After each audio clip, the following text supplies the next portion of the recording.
Hello, this is Arlene-Cohen-Miller, and today I would like to talk to you about the blessings or the blessing of having a reaction and how you can turn that to your advantage. A very wise person once said to me, any disaster can become a blessing, any blessing can become a disaster, but there's always a better way. There's always a better way. And so, what does that mean? What does that mean for you? I'm trying to get this thing steady, so there we go. All right. So what does that mean for you? Well, what it means for you is this. Have you ever noticed, okay, let me give you an example. Let's say that you're in a conversation, there's a couple of people around you, and someone, Jack, says, the sky is green. And you go, oh, that's interesting.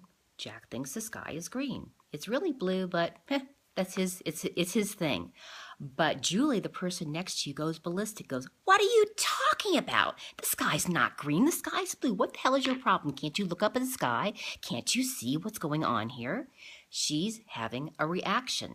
So of course this is a very simplistic example, but I'm sure that you can relate it to things that have happened in your life where someone says something and other people are like, whatever, that's just his thing. And you go ballistic over it. You might not do it on the outside, but on the inside, you're going, oh, you just have a reaction. So what's all that about? And how can you turn it to your advantage? Well, first of all, what I want to say to you is don't put it off on the other person. It has absolutely nothing to do with what the other person is saying. It's really all about what's going on inside of you.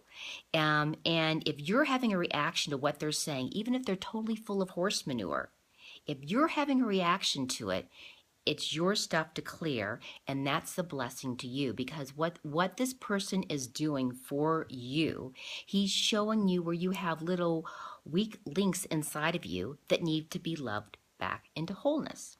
And so that is a total blessing.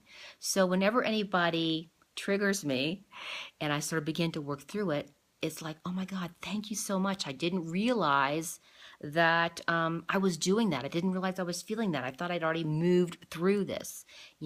For example, maybe, in prior moments, with a child. You had tried as a child, had grown older and become a teenager or whatever, to continue to exert the same sort of control over the child as you did as a child when the child was much younger. And it's really not appropriate, because they really need to be given the opportunity to make their own mistakes, fall flat on their face, and pick themselves up again. And if we always pick themselves up, or we're always protecting them so they won't ever get hurt, well, we're not doing a service for them. And maybe you thought, well, you moved through that and you let the child grow up and be their own person, and wow, that's not an issue for me anymore. But someone else says something, and then you realize, oh my God, I haven't totally applied that all the way across the board, because, there's other places in my life where I've tried to take people's stuff on to make it better for them. I want it to be, it's like being a people pleaser and trying to make things better for people so they don't have to go through the things that they go through. And of course, that's very arrogant, because we need to allow the people in our lives that we care about, or everyone, to go through what they need to go through to move forward in life. And if we try to take it on for them, then they're not going to get the learning. And we have performed something that's not a service. But anyway, that's a little bit of a tangent. So excuse me, I just felt to go on a tangent.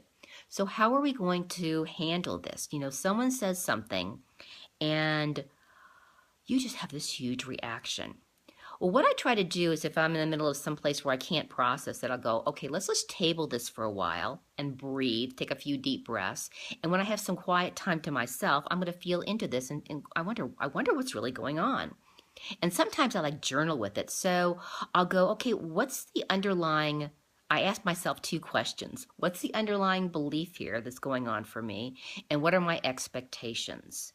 And you might be really surprised if you just put aside your mind and just say, Mother, Father, God, thy will, not my will, be done, and allow things to flow through. You might be really surprised what your underlying belief is and what your expectations are. So once you do that, just ask yourself, okay, what would love do now?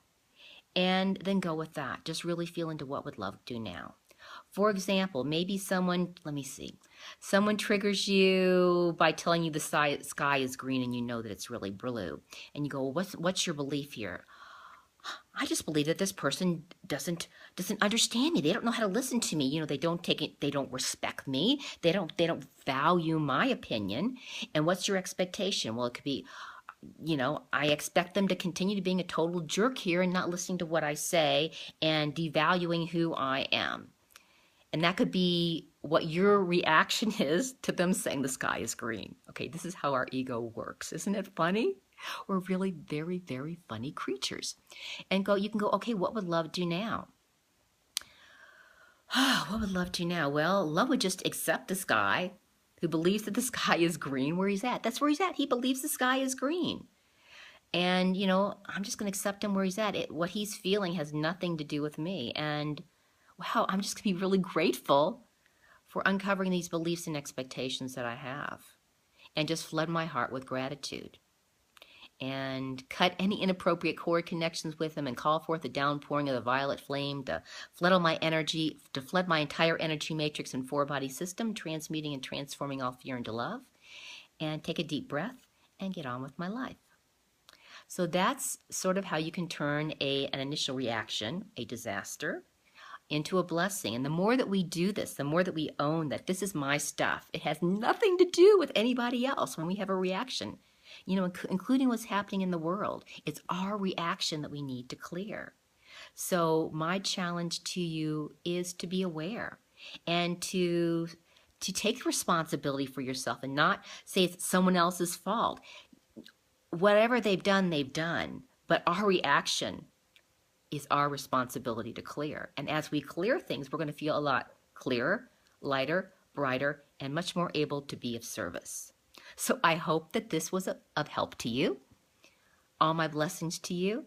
And I'll be talking to you soon. This is Arlene Cohen-Miller of Jewel Consultancy. Check out my website, www.jewelconsultancy.com, and I'll see you soon.